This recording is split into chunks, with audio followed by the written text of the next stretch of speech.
구원 첫 번째 시간 통해서 오늘 인도해 주신 말씀을 생각해 보겠습니다. 나사렛 예수가 예루살렘 성전을 헐고 또 모세 율법을 고치러 왔다라고 하는 거짓 증언자들의 말을 들은 대제사장이 이것이 사실이냐라고 스데반에게 물었을 때에 스데반은 사실이다 아니다 라는 직접적인 답은 하지 않고 아브라함부터 시작해서 요셉을 거쳐 모세에 이르기까지 장황한 역사 설교를 하기 시작했습니다. 그래서 오늘은 이 7장이 굉장히 깁니다. 그래서 한 2번 정도 나누어서 생각을 해볼 것인데요. 오늘은 첫 번째 시간으로 스데반이 이 아브라함과 요셉과 모세에 관한 그 역사 설교를 한 그 이유가 뭔가 이것에 대해서 오늘은 살펴보고자 합니다. 먼저 이 아브라함, 요셉, 모세는 유대인에게 있어서 국부와 같은 존재입니다. 그래서 유대인이 가지고 있던 이 선민의식, 선민사상이 이 세 인물들로부터 시작이 되었습니다. 그래서 유대민족은 세계 어느 민족보다 아주 탁월한 민족이다, 우수한 민족이다. 그래서 하나님께 선택받았다라고 하는 이 선민의식이 이 세 인물들로부터 이제 시작이 되었다는 거죠. 스데반이 이 공회원들에게 이 세 인물을 설교의 중심 주제로 언급한 이유가 바로 여기 있습니다. 유대인이 가지고 있는 이 선민의식 그리고 그 구원관이라고 하는 것이 얼마나 큰 오해고 큰 착각인가 하는 것을 이들로 하여금 깨닫게 하고 또 지적을 하고 그래서 이제 올바른 구원관으로 교정을 하기 위해서 이 세 인물을 토대로 역사적 사실을 토대로 설교를 했던 겁니다. 많고 많은 민족들 중에 왜 하나님은 유대인들을 자기 백성으로 택하셨을까?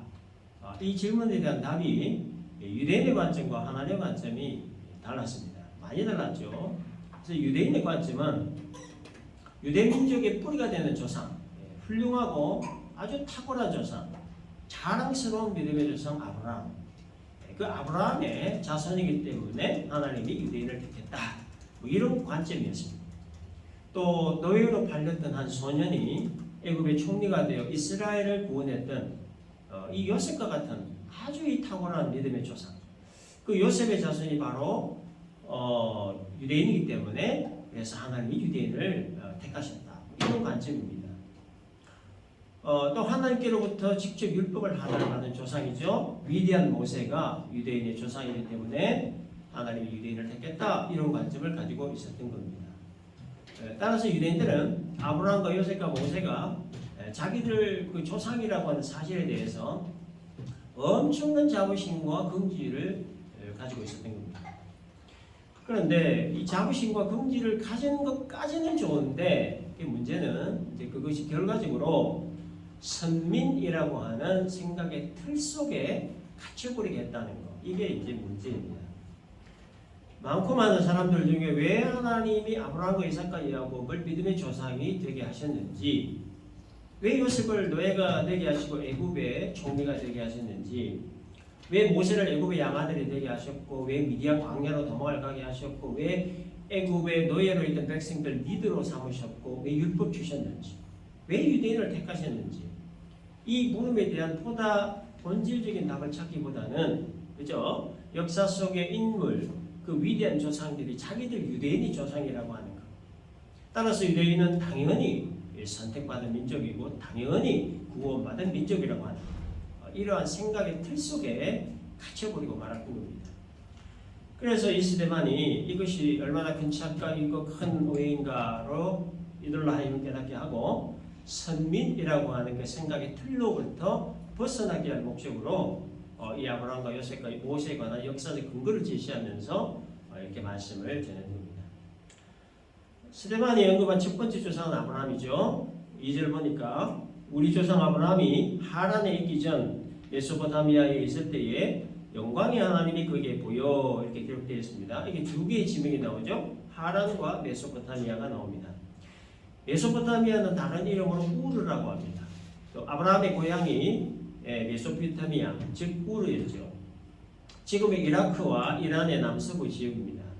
하란은 아브라함이 우르에서 잠시 떠나 머물렀던 임시 거주지였습니다. 지금의 터키 근교 지역입니다.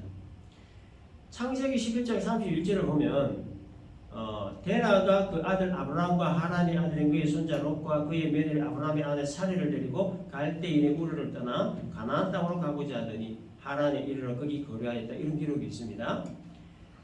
아브라함의 아버지 데라가 처자식들을 데리고 가나안 땅을 가던 도중에 잠시 머물렀던 곳이 하란이었다는 거죠. 근데 거기에 머물던 이제 데라가 하란에서 죽습니다. 하란에 있던 아브라함에게 하나님이 처음 나타나셔서 하셨던 말씀이 창세기 12장 1절 말씀이에요. 여호와께서 아브라함에게 이르시되 너는 너의 고향과 친척과 아버지의 집을 떠나 내가 네게 보여줄 땅으로 가라. 창세기 12장 이전에는 하나님이 아브라함에게 나타나셨다는 기록이 없습니다. 창세기에서는 하나님이 처음 아브라함에게 나타나신 그 지역이 하란이었다라고 기록을 하고 있습니다. 그런데 이 본문 스데반 설교에서 그 2절을 보면 아브라함이 하란이 있기 전 메소포타미아에 있을 때에 영광의 하나님이 그에게 보이셨다. 그 기록이 있습니다. 그러니까 아브라함이 하란으로 오기 전 그 고향 메소포타미아 즉 우르에 있을 때 이미 하나님이 나타나셨다. 그런 얘기입니다. 그러면 우르라고 하는 곳이 어딘가 이 지역을 아는 것은 굉장히 중요합니다. 우르는 아브라함의 고향이다. 이것만 가지고는 이 장황한 스데반의 설교를 이해하기가 쉽지가 않습니다. 그래서 아브라함의 고향을 그냥 우르라 하지 않고 갈대아 우르라 그러죠. 옛날 성경에는 갈대아 우르라, 요즘 새로 성경 갈대아 이네 우르라 하는데 우르는 그 도시 이름이고 갈대아는 지역 이름입니다. 그 갈대아에 있는 우르 그런 말이죠. 그런데 이제 여기에서 우리가 중요하게 봐야 될 건 뭐냐면 우르라고 하는 그 지역의 특성입니다. 지역적 특성.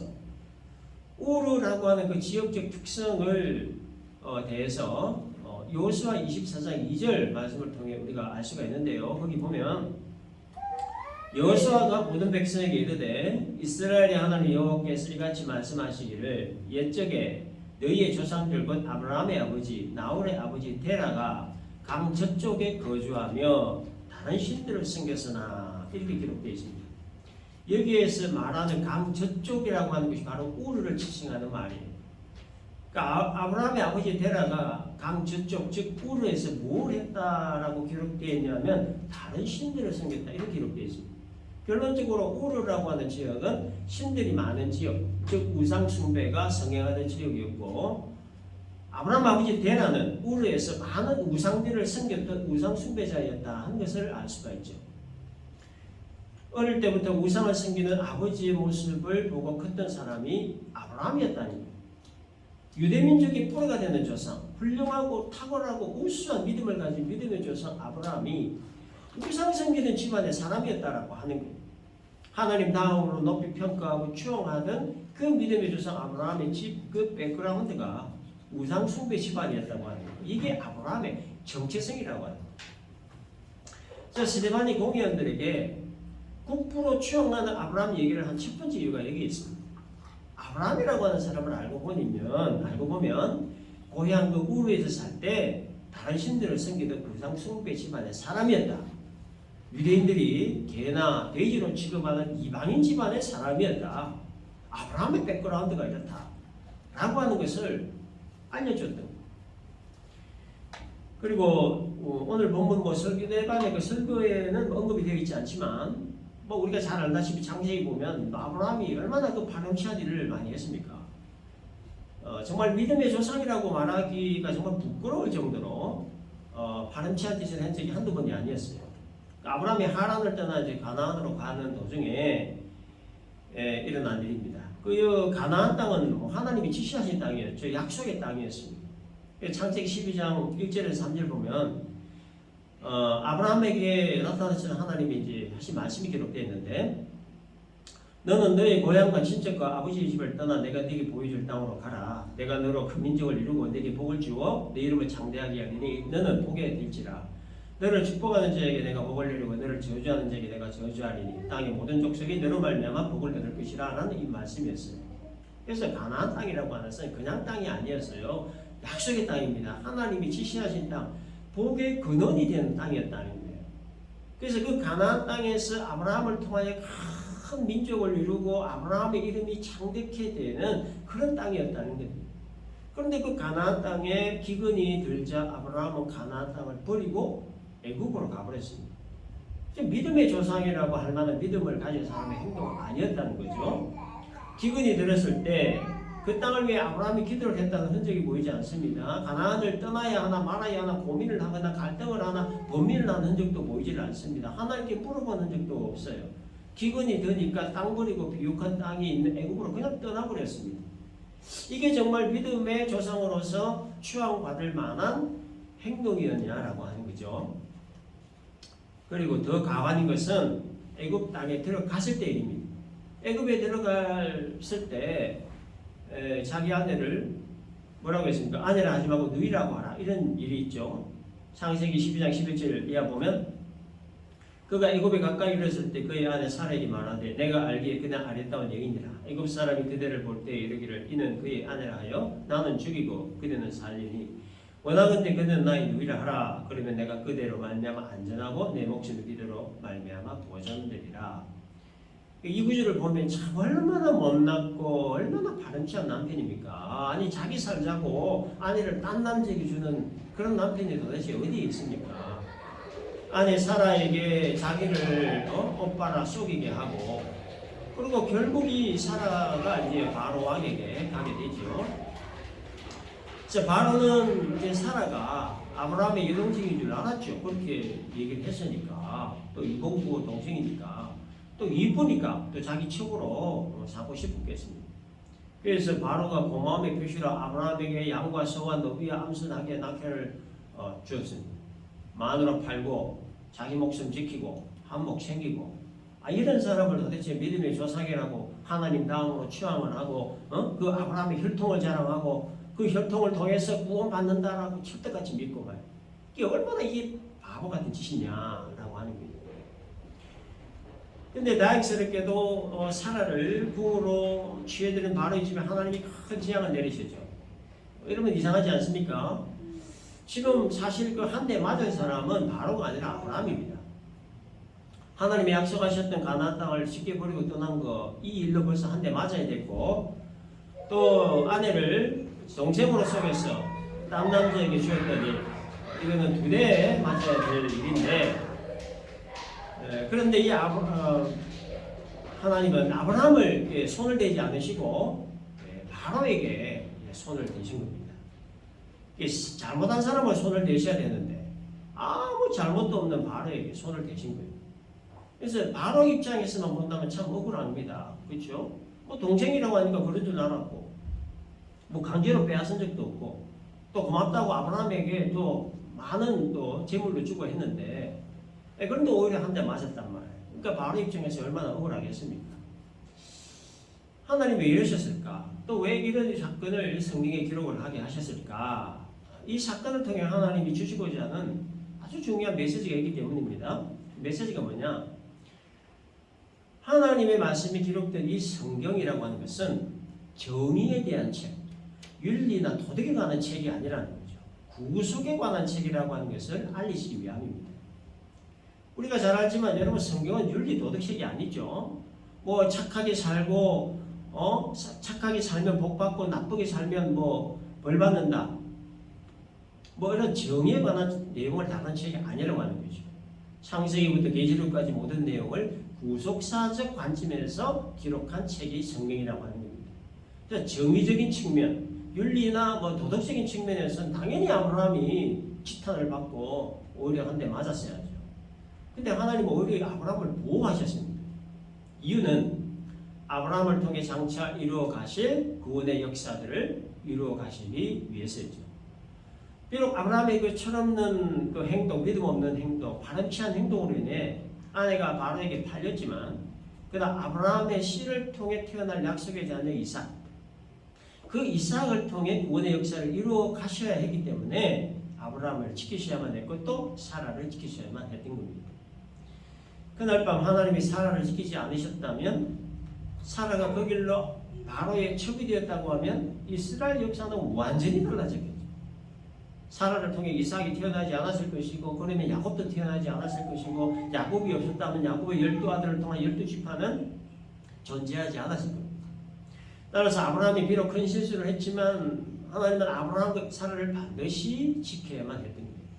인간적인 측면에서는 비록 바로가 억울하게 보이고 아브라함이 파렴치한 사람으로 보이지만 그러나 아브라함의 씨를 통해 태어날 이삭, 이삭을 통해 태어날 야곱, 야곱을 통해 태어날 12명의 아들 그리고 12지파, 12지파를 통해 형성된 이스라엘 역사 그리고 유다지파를 통해 오실 예수 그리스도 이와 같은 역사를 이루시기 위해서 하나님은 아브라함과 사라를 지키셔야만 했다는 거예요. 따라서 우리가 성경을 읽을 때 항상 염두에 둬야 될 것은 성경에 기록된 모든 내용들이 구속사적으로 기록되었다라고 하는 것은 항상 염두에 둬야 합니다. 구속사적이라고 하는 말의 의미는 창세 전부터 정하신 하나님의 작정에 따라 예수의 죽으심과 부활을 중심으로 타락한 죄인들을 구원하는 전 역사를 구속사적이다 이렇게 얘기합니다. 그래서 구속사의 중요한 주제는 크게 세 개입니다. 창조, 타락, 구원입니다. 하나님의 형상대로 창조된 아담의 불순종으로 말미암아 타락하게 되었고 그 타락한 인류를 구원하시기 위해 아브라함과 이삭과 야곱이라고 하는 인물들을 통해 하나님 자신의 구원 역사를 이루어 가시는 것 이게 바로 구속사입니다. 그래서 성경을 읽을 때 항상 이와 같은 구속사적 관점으로 성경을 봐야 된다. 하나님의 경고를 받은 바로가 아브라함을 불러서 뭐라고 얘기합니까? 창세기 12장 18절 19절 네가 어찌하여 나에게 이렇게 행하였느냐? 네가 어찌하여 그를 내 아내라고 내게 말하지 아니하였느냐? 네가 어찌 그를 위로하여 내가 그를 데려다가 아내를 삼게 하였느냐? 책망했죠? 아브라함이 이 말 듣는 순간 얼마나 놀라고 두려웠겠습니까? 아 이제 거짓말한 것이 들통이 났구나 이제 죽었구나 뭐 이런 생각하지 않았겠습니까? 근데 결과가 어떻게 됐습니까? 바로가 사라를 풀어주죠. 돌려줬어요. 또 아브라함이 주었던 그 가축들 재물들도 다 가져라 하고 이제 평화롭게 돌려보냈습니다. 하나님은 그때 아브라함은 그때 이게 하나님의 존재에 아마 크게 깨달았을 겁니다. 그래서 아브라함이 애굽을 떠나 베델에 도착했을 때 처음 제단을 쌓습니다. 하나님이라고 하는 분이 정말 굉장한 분이구나 하는 것을 깨닫고 제사를 드렸던 거죠. 그런데 그 베델에 머물면서 이 가축이 많아지자 우물 문제로 조카롯과 또 문제가 또 다툼이 발생합니다. 그래서 아브라함은 롯에게 땅 선택권을 양보했죠. 롯은 소돔과 고모라 땅을 선택하고 이제 헤어지게 됩니다. 근데 창세기 14장에 가서 또 사건이 하나 발생하죠. 시날과 엘라살과 아리옥과 엘람과 고임 이렇게 5 나라의 왕들이 동맹을 맺어서 소돔과 고모라를 침략해서 치아마를 다 빼앗습니다. 그리고 아브라함 조카 롯도 잡아가죠. 이 소식 때는 아브라함이 집에서 훈련시키던 민간 군인들 318명을 이끌고 가서 이 동맹국들을 차례로 무찌르고 조카 롯을 다 데리고 왔습니다. 그런데 이제 창세기 15장 1절을 보면 아브라함에게 나타나신 하나님이 이런 말씀을 하십니다. 아브라함아 두려워하지 말라. 나는 네 방패요 너희 지극히 큰 상급이니라. 하나님이 지금 아브라함에게 두려워하지 말라라고 이런 말씀을 하신 건 뭡니까? 지금 아브라함이 뭔가 큰 두려움에 빠졌다라고 하는 것을 반증하는 얘기죠. 그러니까 아브라함이 어떤 두려움에 빠져 있었냐면 보복에 관한 두려움입니다. 보복. 조카 롯이 잡혔다는 소식을 듣고 318명의 민간 군인들 이끌고서 조카 롯도 되찾고 빼앗겼던 것들 다 되찾고 전쟁에서 승리하고 돌아왔는데 근데 이제 그 후폭풍이 두르고 있던 겁니다. 당신은 무슨 국가에 뭐 법이 있거나 뭐 사회 질서가 있거나 치안이 되어 있어서 자신의 생명을 지켜주거나 보호해주는 그런 시대가 아니었어요. 부족 사회이기 때문에 자기 생명과 자기 재산은 자기 스스로 지켜야만 했던 시대였습니다. 따라서 자신을 지키고 가정을 지키고 재산을 지킬 수 있는 가장 큰 무기가 뭐였냐면 머리수입니다. 머리수. 수가 많으면 굉장히 유리한 시대였습니다. 근데 318명을 데리고 가서 전쟁하고 승리해서 돌아오긴 했는데 이제 그 다음 걱정되는 거예요. 패한 그들이 반드시 보복하러 돌아올 텐데 뭐 어떻게 하면 좋은가. 그렇게 근심하고 두려움에 빠져 있을 때 하나님이 나타나셔서 두려워하지 말라. 나는 네 방패요 너희 지극히 큰 상급이라 이런 말씀을 하신 겁니다. 근데 이 말들은 아브라함이 뭐라고 했냐면 창세기 15장 2절 3절에서 주 여호와여 무엇을 내게 주시려 하나이까. 나는 자식이 없사오니 나의 상속자는 이 다메섹 사람 엘리에셀이니이다. 주께서 내게 씨를 주지 아니하셨으니 네 집에서 길린 자가 내 상속자가 될 것이니이다. 동물서답 같은 얘기를 했어요. 지금까지 아브라함에게는 자기 씨로 낳은 자식이 지금 한 명도 없습니다. 나이는 점점 먹어가고 있는데 아직까지 자식은 없고, 자식이 있어야 그래도 좀 든든할 텐데, 자식이 좀 있어야 누가 복수하러 온다고 해도 그래도 좀 힘이 될 텐데 말이에요. 아직까지 자식이 없는 거예요. 그러니 하나님이 방패가 되어 주시겠다고 해도 마음에 와닿지를 않는 겁니다. 그래서 아브라함은 자기 후손이 없는 것에 대해 불만 섞인 푸념 섞인 목소리로 내 상속자는 종으로 데리고 있는 이 엘리에셀이 될 겁니다. 그렇게 얘기한 겁니다. 그래서 하나님이 아브라함을 데리고 밖으로 나가셔서 뭐라고 하셨느냐? 창세기 15장 5절에 하늘을 우러러 무별을 셀 수 있나 보라. 또 그에게 이르시되 네 자손이 이와 같으니라. 구체적으로 하나님이 약속을 하신 거죠. 그랬더니 그 다음 구절은 뭐라고 기록되어 있냐면 아브라함이 여호와를 믿으니 여호와께서 이를 그의 의로 여기시고, 이렇게 기록되어 있습니다. 여러분, 이 구절이 우리 신학적으로 굉장히 중요한 구절입니다. 아브라함이 고향 우르에서부터 지금까지 하나님께 계속 이끌려 왔지만 아브라함이 하나님을 믿는다라고 하는 말이 여기에 처음 나오는 거예요. 그전에는 이 무슨 얘기냐면 그전에는 긴가민가 안 믿었다는 얘기예요. 그러니 약속의 땅에 갔어도 기근이 들려 그렇게 쉽게 그 땅 버리고 애국으로 갔던 거예요. 또 사라를 이동생으로 속이고 그렇게 파렴치한 짓을 했던 거고, 또 보복이 두려워 떨고 있는 아브라함에게 하나님이 친히 방패가 되어 주시겠다고 해도 뭐 자식이 하나 있으면 좋겠다 뭐 이런 얘기를 하는 거예요. 근데 하나님이 하늘의 별을 보여주시면서 자손이 이렇게 많을 거다라고 하시니까 그제서야 그 말을 믿었다고 해요. 하나님이 아브라함으로부터 이 믿는다라고 하는 말을 듣기 위해 얼마나 많은 시간을 기다리셨는지 몰라요. 아브라함이 태어나기 전부터 계속적으로 하나님은 아브라함의 삶에 간섭을 하셨는데 이제껏 못 깨닫고 있다가 이제야 깨닫고 믿는다 고백을 한 겁니다. 아브라함으로부터 믿는다는 말을 들으신 하나님은 이 믿음을 의로 여기셨다 그랬습니다. 의로 여기셨다라고 하는 말은 기뻐하셨다는 거죠. 아브라함의 그 믿음의 고백을 듣고 하나님이 기뻐하셨다. 그리고 의로 여기셨다는 또 다른 의미는 공식적으로 인정되었다 그런 뜻입니다. 아브라함이 우르에서 태어날 때부터, 아니 그 이전부터 하나님은 아브라함과 관계를 맺으시고 지금 이 고백을 듣기 위해 지금까지 아브라함을 끌고 가시고 몰고 가시고 떠밀고 가시고 참으시고 설득하시고 기다리시다가 드디어 아브라함에게 하나님의 존재가 인식되기 시작을 했다는 거예요. 그래서 드디어 아브라함의 입을 통해 하나님이 있습니다 이런 고백을 하게 되었다는 거예요. 그래서 이 믿음의 고백을 들은 하나님이 기뻐하시고 그 믿음을 공식적으로 인정하셨는데 무엇을 공식적으로 인정하셨냐? 아브라함을 구원받은 하나님의 백성으로 공식적으로 인정하셨다. 그런 뜻입니다. 이게 신학적으로 구원사적으로 굉장히 중요한 말입니다. 로마서 4장 1절 2절을 보면요. 그런즉 육신으로 우리 조상인 아브라함이 무엇을 얻었다 하리요? 만일 아브라함이 행위로서 어렵다 하심을 받았으면 자랑할 것이 있으려니와 하나님 앞에서는 없느니라. 이런 말씀이 있습니다. 이게 뭔 얘기냐? 아브라함이 구원을 받게 된 것은 아브라함의 행위로 받게 된 것이 아니라 전적인 하나님의 은혜로 받게 되었다라고 하는 것을 의미하는 말이에요. 하나님의 일방적인 부르심과 일방적인 개입과 일방적인 이끄심과 일반적인 그 역사로 말미암아 아브라함에게 믿음이 들어가게 되었고 그 결과 아브라함의 입으로부터 하나님을 믿는다라는 고백이 나오게 되었다는 거예요. 그래서 그 믿음의 고백을 의로 여겼다는 거죠.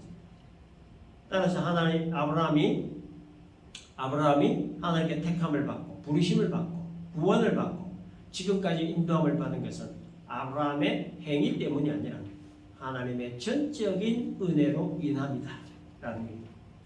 아브라함에게 그럴 만한 조건이 있거나 뭐 잘난 구석이 있어서 그건 아니고 우리와 별다를 바 없는 평범한 인간임에도 아내를 팔아버린 파렴치한 인간임에도 불구하고 하나님이 그를 택하시고 부르시고 용서하시고 기다리시고 끝까지 사랑하셔서 구원을 베푸셔서 자기 백성 삼으신 것, 이게 바로 전적인 하나님의 은혜다라고 하는 겁니다. 스데반이 공회원들에게 아브라함 얘기를 했던 핵심적인 이유가 바로 이겁니다. 유대인들이 아브라함을 그렇게 칭송하고 그렇게 탁월한 믿음을 가진 조상으로 추앙하고 그래서 유대인이가 아브라함의 혈통적 자손이라고 하는 것에 대한 큰 자부심과 긍지를 가지고 따라서 아브라함의 자손의 유대인은 당연히 구원을 받는다라고 하는 선민의식, 이게 얼마나 잘못된 의식이고 얼마나 큰 착각이고 얼마나 큰 오해였냐라고 하는 거죠. 역사에 기록된 아브라함의 진짜 모습을 보라는 거예요. 백그라운드를 보라는 거예요. 아브라함의 집안 배경도 보고 아브라함이 했던 파렴치한 그 집도 보고 믿음 없는 짓거리 한 거 제대로 좀 보라고 하는 거예요.